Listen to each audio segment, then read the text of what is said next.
მოგესალმებით, ვაგრძელებთ ჩვენ ამოცანების განხილვას 211 ნომრიდან. იყიდება მიწის ნაკვეთი, ერთ-ერთ მყიდველს გააჩნია თანხა, რომელიც ნაკვეთის ფასის 3/4 ნაწილის ტოლია. მეორეს კი თანხა, რომელიც ნაკვეთის ფასის 5/6 ნაწილის ტოლია, ორივეს ერთად კი აქვთ ნაკვეთის ფასზე 70,000 ლარით მეტი რაღის ნაკვეთი. კარგი, ვთქვათ, ნაკვეთი ღირს X ლარი. ახლა საერთოდ ცვლადის აღნიშვნის ჩვენი სტრატეგია არ არის მხოლოდ რასაც გვეკითხებიან ის აღნიშნოთ X-ით აი ასე პირდაპირ მივადგეთ. აქ უფრო მხრივლელი იყო რომ რადგან ნაწილებზეც ამოცანა საერთოდ ნაწილებზე და პროცენტებზე რის ნაწილზეც, რის პროცენტზეც გვესაუბრებიან, ის უფრო მოსახერხებელია წარმოადგინოთ ცვლადი თუ რა თქმა უნდა არ ვიცით. და ამ შემთხვევაში ნაკვეთის ფასს თუ აღნიშნავდით X-ით, აი ნახეთ, ერთ-ერთ ყიდველს გააჩნია თანხა, რომელიც ნაკვეთის ფასის 3/4 ნაწილის ტოლია, ანუ პირველი ყიდველის თანხა იქნებოდა 3/4 X-ი, ხო? მეორე ყიდველის თანხა იქნებოდა ნაკვეთის ფასის 5/6 ნაწილის ტოლია, ანუ 5/6 X-ი. ორივეს ერთად კი აქვთ ნაკვეთის ფასზე 70,000 ლარით მეტი. ანუ ნაკვეთის ფას თუ 70,000 ლარს დავუმატებთ, ანუ რაცა პატარა იმას უნდა დავუმატოთ, ხო ის განსხვავება, რაზეც არის საუბარი, ხო? ეგ იქნებოდა ზუსტად მათი ჯამური თანხა. გამორჩა? ვიპოვოთ რა გამოდის ახლა აქედან? მოდი მარჯვენა მხარე გავერთმშველიანოთ, 12-ია საერთო მნიშვნელი, 12 გაყოფილი 4-ზე 3, 3 × 3, 9, 12 გაყოფილი 6-ზე 2, 2 × 5, 10, ესაა 19/12 და ეს გამოდის გამოვა 7/12, ხო? იმიტომ რომ x-ი რომ გამოვაკდება 19/12-ს, იქნება შესაბამისად 7/12, 7-ზე შევკვეცოთ, 10,000 იქნება, 12 გადავა 10,000-ისკენ გამრავლებით და იქნება 120,000. ეგ იქნებოდა სწორედ ნაკვეთის ფასი. ნაკვეთის ღირებულება. 212. ბუკინისტურმა მაღაზიამ წიგნი გაყიდა თავდაპირველ ფასზე 10%-ით ნაკლებად და მიიღო ამით 8%-იანი მოგება. რამდენი პროცენტის მოგებას ვარაუდობდა თავდაპირველად მაღაზია? საერთოდ ასეთი ამოცანები ახლა თუ ნავარჯიშები ხარ კონკრეტულ სტილზე, აი მაგალითად აქ როგორც არის ახლა მოგება ფასის ურთიერთობაზე, მათ ურთიერთქმედებაზე, კი, ალბათ თავიდანვე ისე დაგიგმავ, რომ რაციონალური ამოხსნა გამოსწრაფად მიიყვან მიზნამდე, მაგრამ ახლა ყველა დეტალზე ახლა ცხოვრების ურთიერთობაზე მაგალითები არ გექნება განხილული.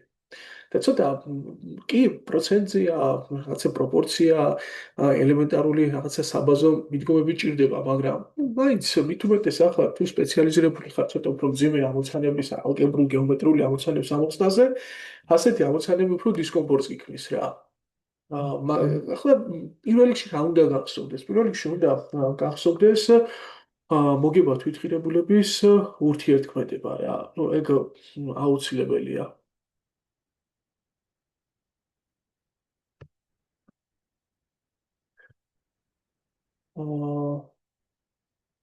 იგი რა კავშირია ახლა მოგებასა და ფასს შორის, ხო? მოგება ტოლია ზოგადად, ფასს გამოკლებული თვითღირებულება. ღირებულება, ან სხვაგვარად თუ ვიტყვით, შემოსავალს გამოკლებული ხარჯი. ეგ არის იგივე მოგება რა. გააჩნია რა დროს რა ტერმინოლოგიით გვექნება წარმოქმნილი. ახლა ჩვენთან სკოლებში ფინანსური განათლება არ არის სასურველ სტადიაზე განვითარების რომ არ ვაწვდით ბავშვებს საჭირო ინფორმაციას და შესაძლოა ახლა ვინმეს თვითღირებულებასთან რაღაც ისეთი დისკომფორტი გქონდეს ამ ტერმინთან და ვერ ხვდებოდეს ზუსტად რას ნიშნავს და ნუ ეგ არის სანამ ფას დაადებ ანუ შენ სასურველი შემოსავალი რისი მიღებაც გინდა ამას განაცხადებ ხო მანამდე რა დაგიჯდა თავად ამ ნივთის ხელში ჩაგდება რა აი იმ გასაყიდ კონდიციამდე მიყვანა.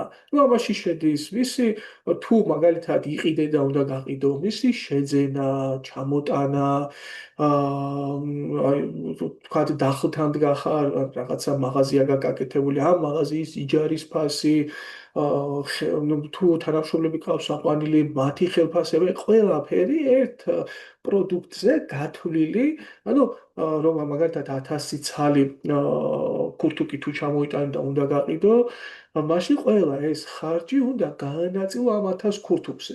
ნუ ცოტა მარტივად თუ შევხედავთ ახლა საკითხს და ეგ იქნება სწორედ ქურთუკის თვითღირებულება. აი წაგებაში რო არ წახვიდე და აი ფულის ასესხებელი რომ არ ქონდეს, ვალი რომ არ დაგჩეს, რა არის რა უნდა შემოგივიდეს მინიმალური თანხა თვითღირებულება გიჩვენებს ამას და ყველაფერი გარდა დამეტი რაც იქნება ხო ნუ აქ ითვლება გადასახადებიც მაგალითად რაც უნდა გადაიხადო და დანარჩენი რაც ამას არ ემატება ნუ უკვე არის მოგება იქ აღარ ჩავთვალებთ რაღაც წმინდა მოგებას კატეგორიებს და ანუ თვითღირებულება მოდი ასე ვთქვათ რაც შენ დაგიჯდა ამ ნივთის ხელში ჩაგდება მისი წარმოება მისი მიღება და მოგება რა არის? უბრალოდ ფასი რა არის? ფასი არის, აი შენ რადაც თვლი ახლა რომ ეგ ნივთი უნდა გაიყიდოს. აი მაგალითად დაგიჯდა 100 ლარი და მოდი 120 ლარად გავყიდე. ანუ მოგება არის სწორედ განსხვავება ამ ორ მოვლენას შორის. ახლა მე მგონია რომ ამ ამოცანაში ორი ცვლადი შემოტანა უფრო აღქმის პროცესს კომფორტულს გახდის რა. მოდი ვნახოთ აბა დავაკვირდეთ. აი მაგალითად აღნიშნოთ ახლა ჩვენ ესე იგი ბუკინისტმა მაღაზიაში წიგნი გაყიდა თავდაპირველად ფასი აი თავდაპირველად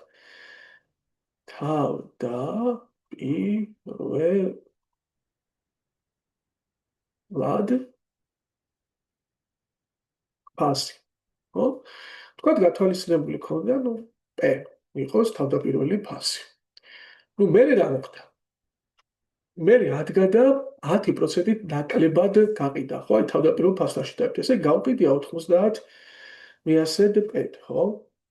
ასეთი მოვლენა.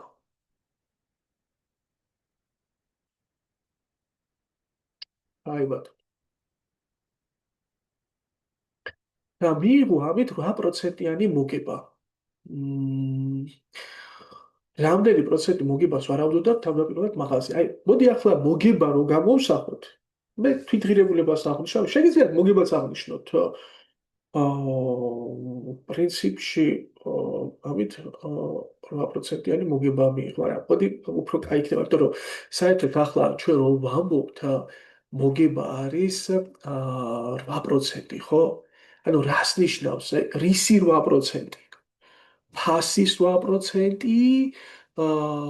თუ ამ თვითღირებულების 8%. ნუ აი უნდა გახსოვდეთ რომ ეს არის ესე იგი რაც იყო საწყისი მდგომარეობა და საწყისი არის ასე თქვა თვითღირებულება შენ რაც დაგიჯდა ამ პროდუქციის წარმოება მიღება ამ მის 8%-ს დაამატებდი და ეგ იქნებოდა უკვე მთლიანად გასაყიდი ფასი რა ანუ თვითღირებულება ყოველთვის ჩვენ პროცესს საწყისი მდგომარეობიდან მithვლით რა რა პირველადი ფორმაციიდან და პირველადი მდგომარეობა არის საფეთური ფორმა ასე თქვა თვითღირებულება მოდი თვითღირებულება აღნიშნოთ თქვა 10 მერეც აიქნებოდა თვითღირებულება არ იცვლება მეგობრებო მაგრამ მოგება იყო პირველ შემთხვევაში არ ვიცით რამდენი პროცენტი ხო? არ ვიცით რამდენი პროცენტი იყო და მერე აღმოჩნდა 8%. ხო? 800. მოდი ასე დავწერო. და დავწეროთ. პროცენტი, რადგანაც წინა შემთხვევაშიც პროცენტი გვიწერია. აბა მოდი ახლა რა იქნებოდა საწყის მდგომარეობაში, აი როგორ დაითვლებოდა პროცენტი? ეგ იქნებოდა მეგობრებო, ანუ გამოდის რა მოგება რა არის ოქროები, მოგება ხო არის ფასისა და თვითღირებულების სხვაობა, ანუ ფას გამოკლებული თვითღირებულება შეფარდებული თვითღირებულებასთან, იმიტომ რომ ყოველთვის თვითღირებულების მიმართ ითვლება პროცენტული რაოდენობით. ეგ არის აბსოლუტური ზომა მოგების, ესე იგი, ეგ ლარებში, ლარში როგორ გამოისახება, მაგრამ თქვენ რომ პროცენტში გამოსახოთ, როგორ უნდა გამოსახოთ, რამდენი პროცენტია მოგება? მოგება უნდა შეაფარდო თვითღირებულებასთან და გაამრავლო 100. ანუ რა ნაწილია მოგება ეს რომ გამოსახო, უნდა შეაფართო თავდაპირველ მდგომარეობასთან. ასე იქნებოდა. ანუ ეგ 8% რა გამოდის მეგობრებო? 90 მიასეთ ეს გამოკლებული a შეფარდებული 100-თან. აი ეგ იქნებოდა უქმები გამრავლებული 100. მოდი ნახოთ ამ ეგ რას უდრის ეგ არის. მოდი ჩვენ ახლა აქ 100 გადავიტანოთ აქეთ, 100, ნახეთ, გამრავლებით გადავა, 100 გაყოფით გადავა, 8 მიასეთი a იქნება უდრის 90 მიასეთი s მინუს a. მოდი 100-ზე გავამრავლოთ ყველაფერი, მინუს 100 a, აქ გამოდის 108 a უდრის 90 s და აქედან ჩვენ გვინდა, მოდი, პრინციპში აქ უნდა ჩავსვათ მე, ხო ეს ერთშლადიანი გამოსახულებაა და აი აქედან ახლა გავსავსვათ ერთშლადს მეორე და ჩავსვა მე პირველში. და მოდი p გავსავსოთ, იმიტომ რომ p ერთგანა გვაქვს აქ წარმოდგენილი. არა აქვს მნიშვნელობა რომელ ცვლადს რომლით გავსავსოთ ახლა აქ. გამოვიდოდა 108 ხო? ეს 90 გაყოფით რომ გადასულიყო. ავდგებით ახლა ოქროები და ჩავსვათ აი აქ. რა გამოვა? კითხვის ნიშანი უდრის p-ს, ანუ 108 გამოკლებული a შეფარდებული 100-თან გამრავლებული 100-ზე, ეგ არის ოქროები 18 a შეფარდებული 100-თან.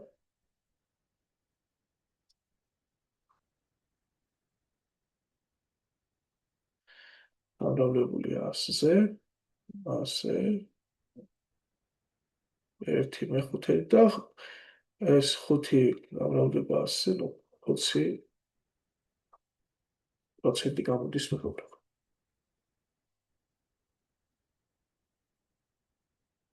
აი ასეთი ამბავია.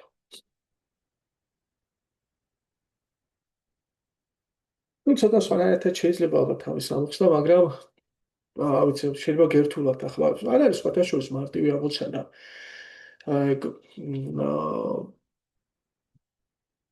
შეიძლება ცოტა უფრო მარტივად, მაგრამ ახლა ვეცადი დღეს დიალოგში შევსულიყავით და ისე არ ვიცი თქვა, წინასწარ არ გვაქვს დამუშევარი, არ გვაქვს დაღიჭილი ეგ თემა, მაინც და მაინც მოგებაზე, ფასზე და თვითღირებულებაზე არ ვკეთები ამოცანები და როგორ დავილაპარაკებოდით მაშინ ჩვენ თავს.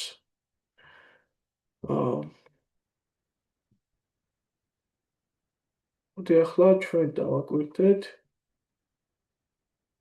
ოდიში არწეს დავარწე ათე შევცვალოთ ცოტა კარგი დავაყენეთ საწყის მდგომარეობამდე. მოდი ვნახოთ ახლა 213 ამოცანა.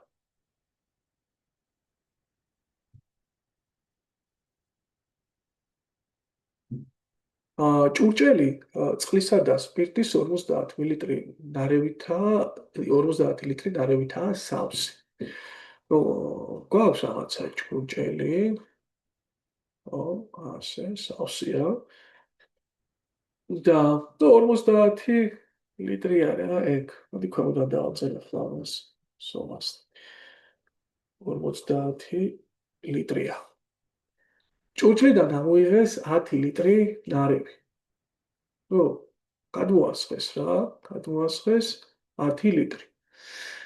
ამის შემდეგ ჩაასხეს 2 ლიტრი სპირტი.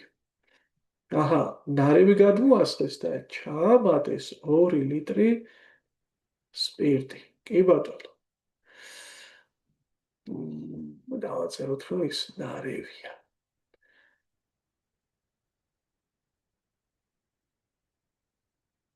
აბოდიში ვერ გავიგე. ესე იგი, ჭურჭელი წყლისა და სპირტის 50 ლიტრი ნარევითაა სავსე. ჭურჭლიდან ამოიღეს 10 ლიტრი ნარევი. ამის შემდეგ ჩაასხეს 2 ლიტრი სპირტი და ჭურჭელი წყლით შეავსეს. 2 ლიტრი სპირტი და დანარჩენი წყალი ჩაუსხამთ. რა მოდი აქ.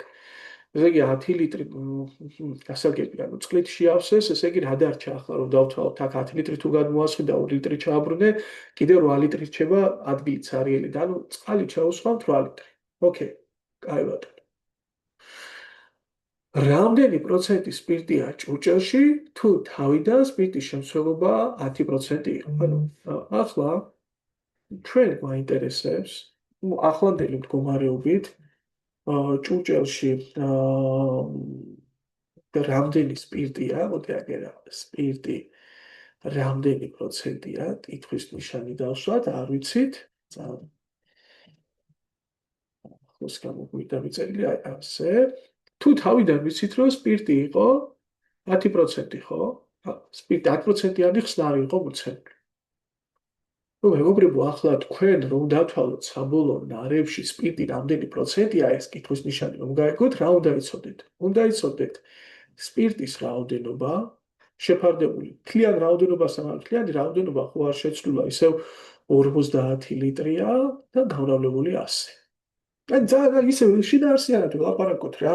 კარგითაც პირველ რიგში შიში თუ გექნებათ კონკრეტული სტილის ამოცანების, ну რა სტილი ახლა ძირითადად არის მოძრაობაზე ამოცანები, სიჩქარეზე არის რაც ერთობლივად სამუშაო შესრულებაზე, რამდენიმე მუშა ერთად აკეთებს, რაღაცა იქ დიდი ტრაქტორი, პატარა ტრაქტორი, ანუ ოღონდ აქაც განსხვავდებიან რა, სხვადასხვა რაღაცა პრინციპის ამოცანებია ხოლმე და არის ძირითადად 100% კონცენტრაციაზე რაღაც ნაწილებზე ამოცანები და დურცერთის შიში ნუ გეკნებათ. ყველაზე კარგი წამალი ამოცანებზე მუშაობის არის, რომ შენ თუნდაც ერთი და იგივე ამოცანა რამდენჯერმე გააკეთო, კაი ოღონდ გარკვეული ინტერვალებით, მაგრამ დაისვენო 2 დღე, 3 დღე, გაარჩი ახლა მაგალითად 211-დან 220-მდე, გააკეთებ ამა ხელახლა იგივე სხვა ამოცანები გაარჩიე, ხვალზე და აი მაზეկ მიუბრუნდი და ისევ გაარჩიე ეს ამოცანები. აბა როგორ გახსოვს, როგორი ლაპარაკები შენ თავს დაუკვირდი, დაზეპირებული აკეთებ თუ უკვე ეს რაღაცა მსჯელობის შედეგია და ასე შემდეგ. ახლა ჩვენ უნდა დავფიქრდეთ უკვე აი ამ ახალი მდგომარეობით რამდენი სპირტი იყო. ამისთვის რა არის საჭირო? 2 ლიტრი სპირტი რომ დაავადე, რამდენი გამოაკლდა? მოდი ავწეროთ აი პროცესი ახლა აქ რა იყო თავდაპირველ სიტუაციაში. 10%-იანი ხსნარი თუ იყო, ну თავიდან სპირტი იქნებოდა რამდენი? 50-ის 10%, ხო? ну ეს იქნებოდა 5 ლიტრი. და შენ 10 ლიტრი რომ გადმოასხი, ხო? თავიდან იყო.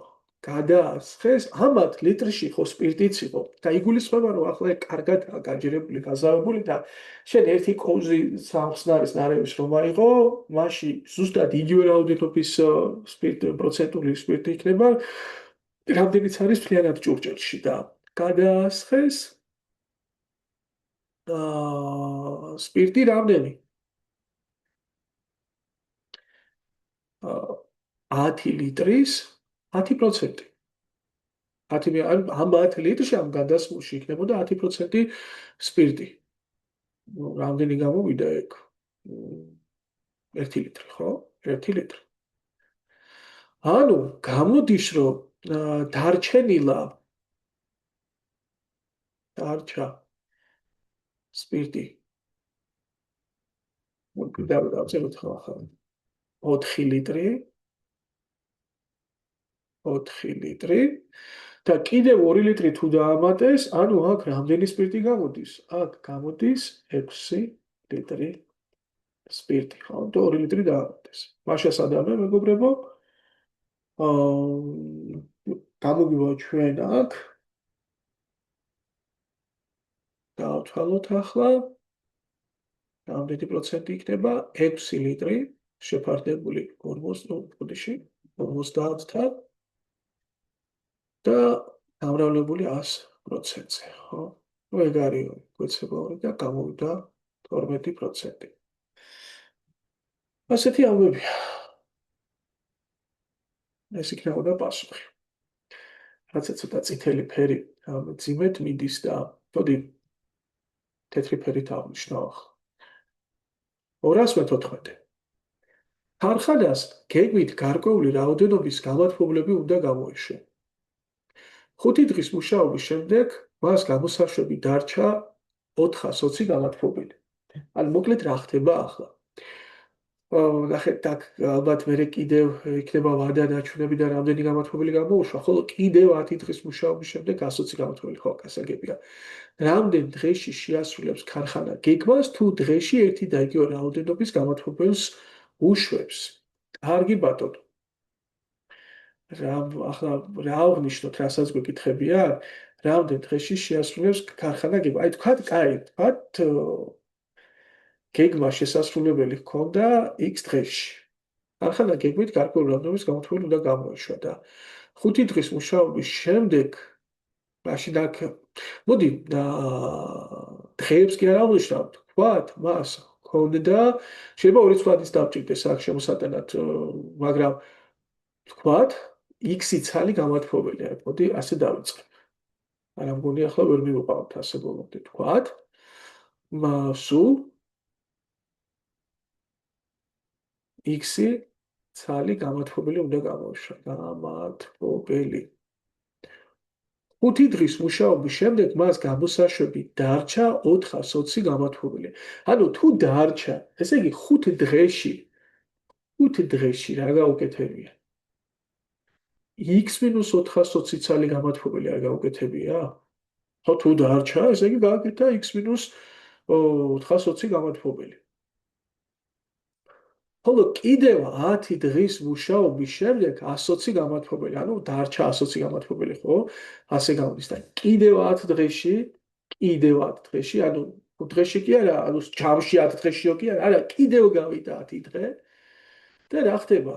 120 გამათბობელი რჩება და ახლა უკვე მაგ მარტივია, მივხვდე, რამდენი გამათბობელი გააკეთა, აი 420 მინუს 120, ხო? მე ასე გავიგე პირობა ახლა.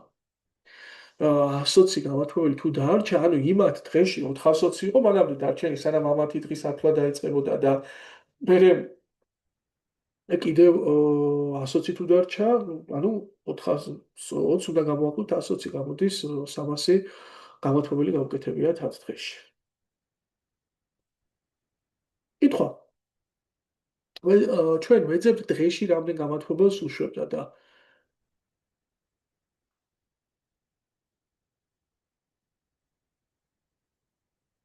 ხო არ გვეშლება რა ვე 120 გამათბობელი. ხოლო კიდე დარჩა 420 გამათბობელი, ხო და კიდევ 10 დღის მუშაობის შემდეგ 120 გამათბობელი დარჩა. რამდენ დღეში შეასრულებს ქარხანა გეგმას, თუ დღეში, ხო, რამდენ დღეში შეასრულებს. ნახოთ.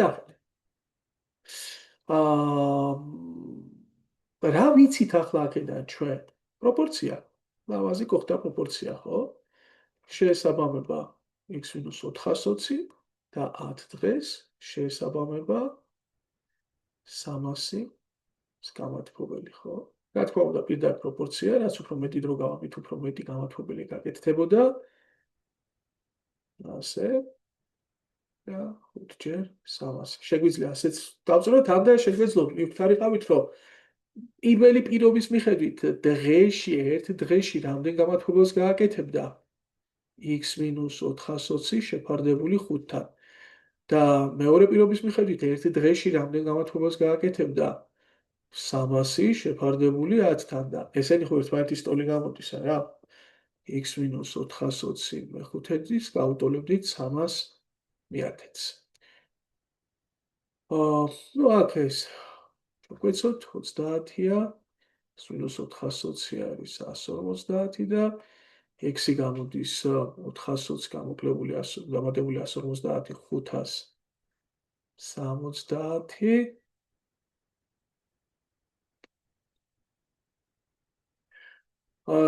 შეგვიძლია ახლა აქ ვთქვათ, დღეში რამდენი გამოთვლებელი გამოდიოდა, გაკეთებული 30 ხო გამოდიოდა? კი. და სულ თუ 570 გამოთვლებელია, სულ 570 გამოთვლებელია, დღეში აკეთებს 30 გამოთვლებელს. ანუ გამოდის, რომ რამდენი დღე იქნება საჭირო დრო ყველა გამოთვლების რაოდენობა, რომ გახო დღეში რასაც აკეთებს იმაზე, ხო? ნუ გამოდის 19. პასუხი იქნებოდა მეგობრებო 19.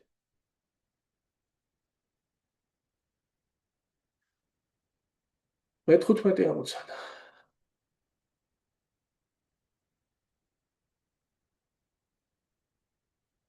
მაღაზია მიყიდა 2 გამოთვლებელი. რაშიც გადაიხადა 280 ლარი. შემდეგ პირველი გაყიდა მასში გადახდილით, ნახეთ გადახდილზე 28%-ით მეტი, მეორე კი გადახდილზე 24%-ით მეტი. მოდი ასე შემოვიდაოთ აღნიშნა. თქვათ პირველში გადაიხადა, მოდი ეს იყოს, გადაიხადა x-ი ლარი, მეორეში გადაიხადა y-ი ლარი. და სულ რამდენი ქონდა გადახდილი? 280 ლარი. და პირველი 28%-ით მეტად გაყიდა, მეორე კი 24%-ით მეტად და ორივე გამოთვლებელის გაყიდვაში მოიგო 25%. ჩვენ შეგვიძლია ახლა აქ დავწეროთ პირველი თუ 28%-ით მეტად გაყიდა, ანუ სულ 128 მეასედი x-ი ხო აუღია. მაგრამ მოდი ახლა პატარა რიცხვებთან რომ ვქონდეს საქმე, სულ რამდენად გაყიდა, ის კი არ დავაფიქსიროთ. ანუ ნაკოდიში, მოგება რა მიიღო, მოდი ის დავაფიქსიროთ. და მოგება მარტო პირველიდან მოგება მიიღო 28 მეასედი, 28 მეასედი x-ისა და მეორედან 24 მეასედი y-ისა, ხო? და ჯამში 25%-იანი მოგება ქონდა და ანუ 280 ლარი რაც ქონდა სულ გადახდილი, მისი 25%. მორჩა დავთავდა სისტემაა მეგობრებო. x + y ვიცით არის 280-ის ტოლი, 28 მეასედი x + 24 მეასედი y კი არის 280-ის 25 მეასედი. ასები აქ იკვეცება, შესაბამისად გამოდის x + y 280, აქა 28x + 24y უდრის 280 ჯერ 25-ს. მოდი არ გადავამრავლებ, იყოს ასე. ზედას გადავამრავლებ, ან 280 25-ზე არ გავამრავლებ დროებით. მოდი ეს -24-ზე გავამრავლოთ, აქ იქნება -24x, -24y უდრის -280 ჯერ 24-ს, 20y-ი, 24y, 280 ჯერ 25, ესენი გააბათილებენ, 28x - 24x არის 4x, 280 25 წელს 24 ცალი გამოაკლოთ, აქ რჩება 1 ცალი 280, x-ი გამოდის 70. ნუ შესაბამისად აქ თუ ჩასვამდით, y-ი გამოდიოდა 210 ცალი. ცალი არა, ნუ ეგ ლარებია მეგობრებო, ხო? და ეგ იქნებოდა პასუხი. 70 ლარი და 210 ლარი. 216. მუდმივი სიჩქარით მოძრავი ავტომობილი A პუნქტიდან B პუნქტისკენ გაემართა. მოდი ამ ამოცანების ახლა დინამიკაში გაკეთება მიყვარს, ანუ ასაც წავიკითხავ, გავყვებით ამ პირობას ნელ-ნელა ჩავინიშნავ. адам B-სკენ გაემართა. წავიდა. ასე. რაღაცა მუდმივი სიჩქარე აქვს, არ ცვლის სიჩქარეს რა. მოძრაობის დაწყებიდან 2 საათის შემდეგ მას B პუნქტამდე 230 კილომეტრი ჰქონდა დარჩენილი. ანუ თქვათ აქ არის გასულია 2 საათი და B პუნქტამდე დარჩენილია 230 კილომეტრი. ხოლო კიდევ ერთი საათის გავლის შემდეგ 155 კილომეტრი. ანუ მოდი ისევ იგივე გზა დავხატოთ, რადგან მეორე პირობაა, აი კიდევ ერთი საათის შემდეგ გამისმერი რომ გავიდა 1 საათი, მერე დარჩენილი აქვს 155 კილომეტრი. რა დრო დასჭირდება ავტომობილს ადამიანში ჩასასვლელად. ახლა შეხედეთ. უკვე ნახაზი ხო ძალიან კარგად გელაპარაკება, რომ ფაქტობრივად 1 საათში რა გაუვლია მას 230-ს გამოკლებული 155, ხო, აი ეს დისტანცია, ხო? ესე იგი 1 საათში გაუვლია 230-ს გამოკლებული 155. რამდენია? ეგ არის 85 კილომეტრი გაუვლია 1 საათში. და შესაბამისად ახლა შენ თუ იცი რომ 2 საათი იყო, მე კიდევ 1 საათი იყო. ფაქტობრივად მთელ გზაზე შენ რომ გაიგო რა დრო იყო, უნდა გაარკვიო აი ეს დრო. ის გაინტერესებს ახლა აქ. ეს რა იქნებოდა? 155 კილომეტრი უნდა გაყოს სიჩქარეზე, ფაქტობრივად სიჩქარე რა გამოდის? ამის სიჩქარე გამოდის 85 კილომეტრი საათში. დაგვიდით აბა. ანუ და დრო როგორ დაიფრება ტე? ესი გაყოფილი ვეზე. რამდენი იქნებოდა ახლა ეგ 5-ზე შეიკვეცებოდა ზე და ეს არის 29, ხო? შეფარდებული 17-თან, ანუ რამდენი საათი იქნებოდა დარჩენილ გზაზე დასახარჯი, რატო? იმიტომ რომ კიდევ ერთხელ გიმეორებთ. სიჩქარეს მივხვდით. სიჩქარე არის დროის ერთეულში გავლილი გზა და აი რადგან მან ნახაზმა ძალიან კარგ მარტივად გვიგვარნახა რომ 1 საათში 85 კილომეტრი გაუვლია, ესე იგი მისი სიჩქარე არის 85 კილომეტր/საათის სიჩქარე და მე ვიცი რომ დარჩენილი აქვს 155 კილომეტრი სიჩქარეს თუ არ ვცვლის, მაშინ 85 კილომეტր/საათის სიჩქარით მოძრაობის დროს ამ 155 კილომეტრს რამდენ ხანში გაივიდა? გაივიდა აი ამ დროში. ანუ 39-17 საათში.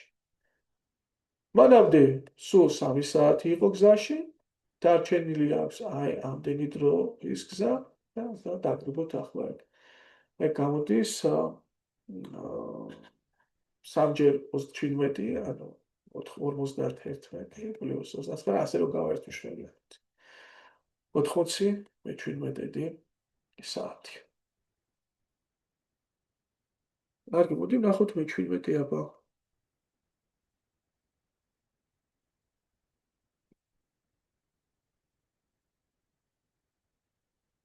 ორას 17. გზაზე 2 ტურისტი მიდის. და ერთი მეორეზე 10%-ით მოკლე დაბიჯებს გავს, მაგრამ 10%-ით ხშირად. რომელია უფრო სწრაფი? მოდი, ახლა აგერ გზაზე რომ ვამგზავრებთ ხო 2 ტურისტს, რაღაცა პირველი ტურისტი, მეორე ტურისტი.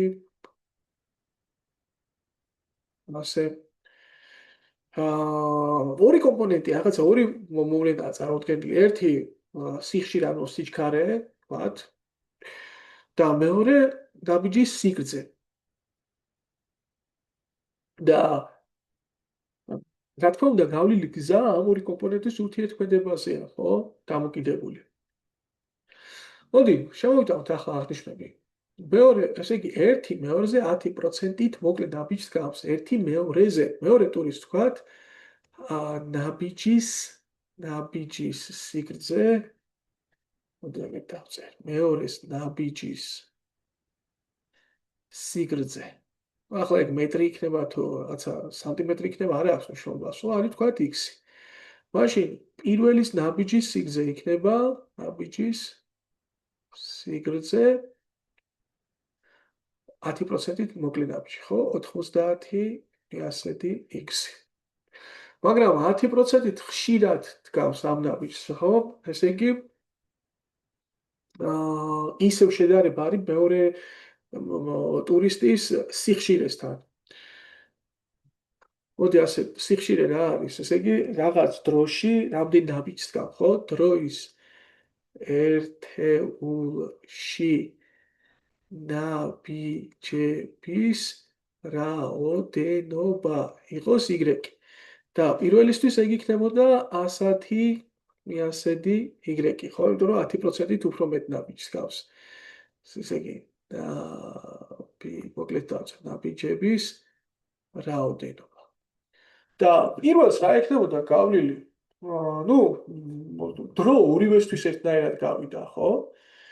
რაღაც e დროში პირველი გაივლიდა 90 100 დიქში. ეს არის ნაბიჯის ერთი ნაბიჯის სიგრძე, ხო? გამრავლებული ნაბიჯების რაოდენობასთან, ხო? ანუ რამდენი ნაბიჯი გადადგა დროის ერთეულში. და ეგ ყველაფერი გამრავლებული დროზე.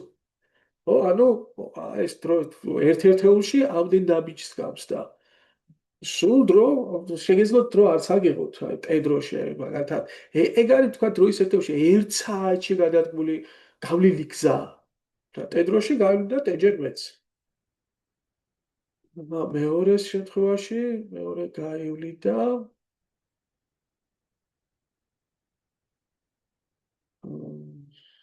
და აქ x-ი გამრავლებული y-ზე და გამრავლებული t-ზე. პირველს რა გამოდის გავლილი? პირველს გამოდის გავლილი უხრები თუ დააკვირდებით 99 xy t და მეორეს უბრალოდ xy t. რა თქმა უნდა, პირველმა უფრო ცოტა გაიარა, ხო? ვინ უფრო სწრაფი ყოფილა? მეორე.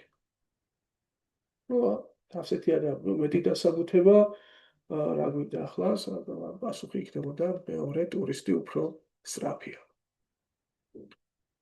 არ მოგითხათ რამდენი პროცენტითო მაშინ პირველთან მოხდებოდა შედარება. მე-18 ვნახოთ. გიორგი ანგარაკზე მატარებლით მიემგზავრება და უკან ავტობუსით ბრუნდება. ამას იგი ანდომებს 2 საათს. თუ წავა და წამოვა მატარებლით დახარჯავს 2 საათს. რა დროს დახარჯებდა თუ წავა და წამოვიდოდა ავტობუსით. საინტერესო სიტუაციაა, ხო? ნუ რაღაცა გზა არის ოქროები. მიდის მატარებლით ბრუნდება ავტობუსით. ამაზე ხარჯავს 4.1 საათს, ხო? 2.5 საათი. თუ წავიდოდა ავტობუსით, არა? თუ არა, მატარებლით, თუ წავა და წამოვა მატარებლით. მატარებელი უფრო სწრაფი გამოდის, ხო? თუ უკან მატარებლით რო დაბრუნებულიყო, უფრო მალე ჩამოდის. მატარებელი, ეგ არის 2 საათი. და კითხვა არის, რა დროს დახარჯავს ავტობუსით რომ წასულიყო, წამოსულიყო რა. ავტობუსით. აი, ნუ ახლა აქ რა აჯობებს დროის შემოტანა თუ რა. მე მგონია რომ აქ და შემოვიტანოთ სიჩქარეები. თქვათ მატარებლის, თქვათ მატარებლის სიჩქარე არის x-ი და ავტობუსის სიჩქარეა y-ი და მთელი მანძილი იყოს s-ი. ნუ წავიდა x-ი დაბრუნდა y-ით. მაშინ დახარჯული დრო ეს 2.1 რა იქნებოდა? s-ი შეფარდებული x-თან, ეს ხო წასვლის დრო არის, ანუ წასვლის დროს გზაში რამდენი ხანს იქნებოდა მანძილი გაყოფილი სიჩქარეზე. და წამოსვლის დროსაც, ოღონდ უკვე სხვა სიჩქარეზე თუ ავტობუსით ბრუნდებოდა. ნახე რა შეიძლება ამას, ეს რა იქნებოდა? s-ი შეფარდებული x-თან დამატებული s-ი შეფარდებული x-თან. იმიტომ რომ მატარებლით წავიდა, მატარებლით დაბრუნდა. ნუ იგივე გზაა. და ამ შემთხვევაში ჩვენ გვეკითხებიან ახლა s-ი შეფარდებული y-ს დამატებული s-ი შეფარდებული y. და ძალიან მარტივი გამოდის ხო, რომ დააკვირდეთ ახლა ამას.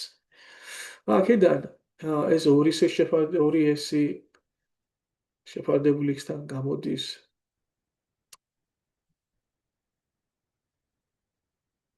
2 და ესე იგი s-ი შეფარდებული x-თან იქნებოდა 1 და თუ ამას ზემოთ ჩასვამდით, ხო, ნუ ეგ მარტივი დასანახი გამოდის ახლა რომ s-ი შეფარდებული y-თან გამოდის 1.1, იმიტომ რომ ამას ჩასვამდით აქ. კი. ხოში და ამის პასუხი რა იქნებოდა? რამდენი საათი იქნებოდა? 2-ჯერ 1.1 1/2, ანუ 3 საათი. საკმაოდ კარგი ამოხსნა გამოვიდა. მეგობრებო, ცვლადების შემოტანა არ შეგვაშინა. მე ადრე ვთქვი და ახლაც გამოვერდები და ალბათ ხშირად გეტყვით მე კიდევ რომ თუ ამოცანა არის მოძრაობაზე და სიჩქარე არ არის მოცემული, ძალიან ხშირად სიჩქარის აღნიშვნა უფრო ამარტივებს მის აღქმას წარმოქმნას, აი მიმღებლობას ამოცანის, ხო? ვიდრე სხვა რამების აღნიშვნა, რა თქმა უნდა, შეიძლება აი აქ მანძილის გამოსახვაც გავჭირდა ახლა ცვლადით, მაგრამ ეს სიჩქარე რო არ აღნიშნო და ესე გახვიდე ფოლს, თქვა გამოსახო სხვა ცვლადებით. მე პირადად უფრო მიოლდება სიჩქარე აღნიშნო ცვლადით და მე სხვა რაღაცები მისი საშუალებით გამოვსახ. 219.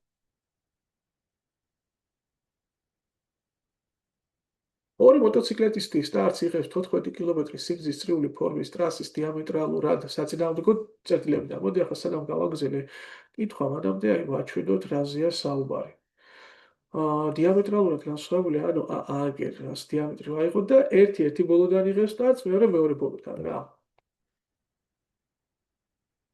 ერთი თქვა ასე იღებს სტარტს, მეორე ბოლოდან ახლა გააჩნია ესენი ერთმანეთს უნდა შეხვდნენ თუ პირიქით ერთი მართულებით მიდიან.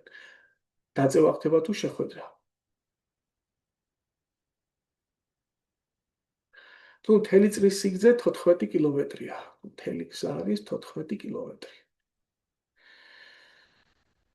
ერთი და იგივე მიმართულებით მოძრაობენ, ხო? ანუ ეს თუ მიდის მარცხნიდან მარჯვნისკენ, ესეც მიდის მარცხნიდან მარჯვნისკენ, რა. ასეთ თავის.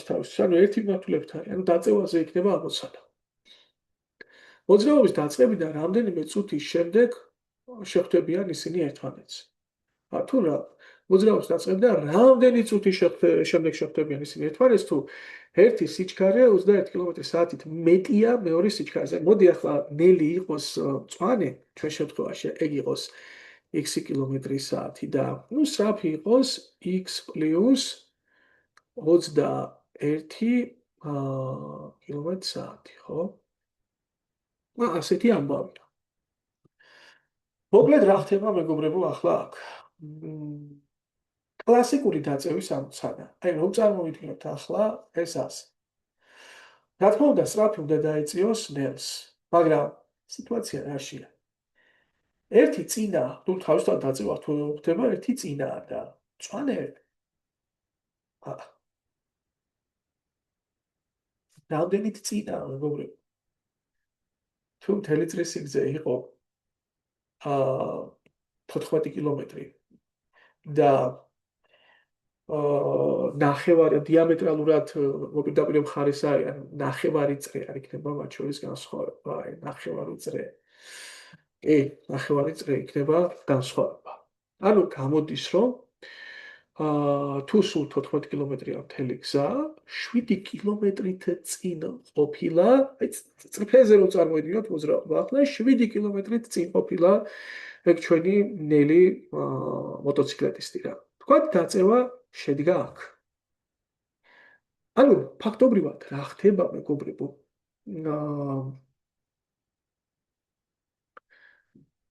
მარკოულ დროში. თქვათ დაეწია,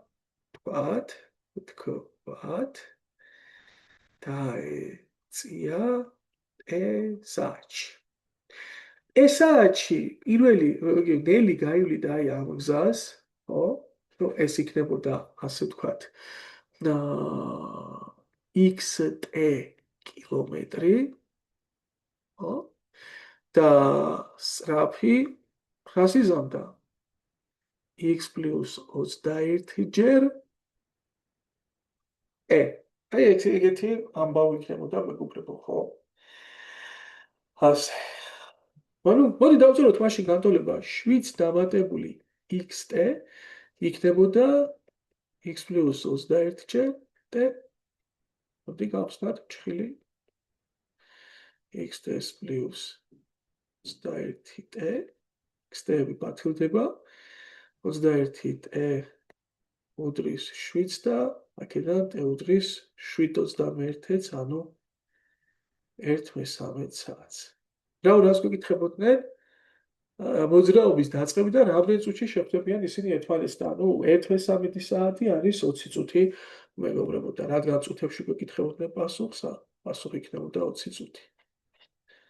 ესაუბრეთ ამოცანაზე. ესაუბრეთ მეგობრებო. რა თქმა უნდა, მეორე მხარესაც შედგა ხარ და უნდა წარმოიდგინო დიალოგი შენ თავთან გაქვს, მაგრამ აა საუბრობთ ამოცანაზე რა, შენ და შენი მეორე მე.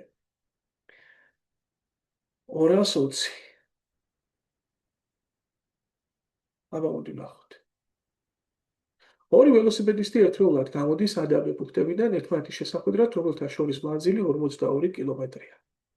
კი ბატონო, სულ 42 კილომეტრია, აგერ არის A პუნქტი, აგერ არის B პუნქტი, ერთმანეთის შესახვედრად გამოდიან ორი ველოსიპედისტი, პირველი და მეორე. ისინი ერთმანეთს ხვდებიან 2 საათის შემდეგ. ნუ თქვა შეხვედრა მოხდა აქ, აი ასე და ეგ ამბავი მოხდა მეგობრებო 2 საათში. რა დროს მოანდობებს მთლიანი მანძილის გავლას პირველი ველოსიპედისტი, თუ მისი სიჩქარე 3 კმ/სთ-ით მეტია მეორე ველოსიპედისტის სიჩქარეზე. ანუ თუ პირველი ველოსიპედისტის სიჩქარეს აღნიშნავთ x კმ/სთ, მაშინ მეორის იქნებოდა x-3 კმ/სთ, ხო? კმ/სთ. კმ/სთ.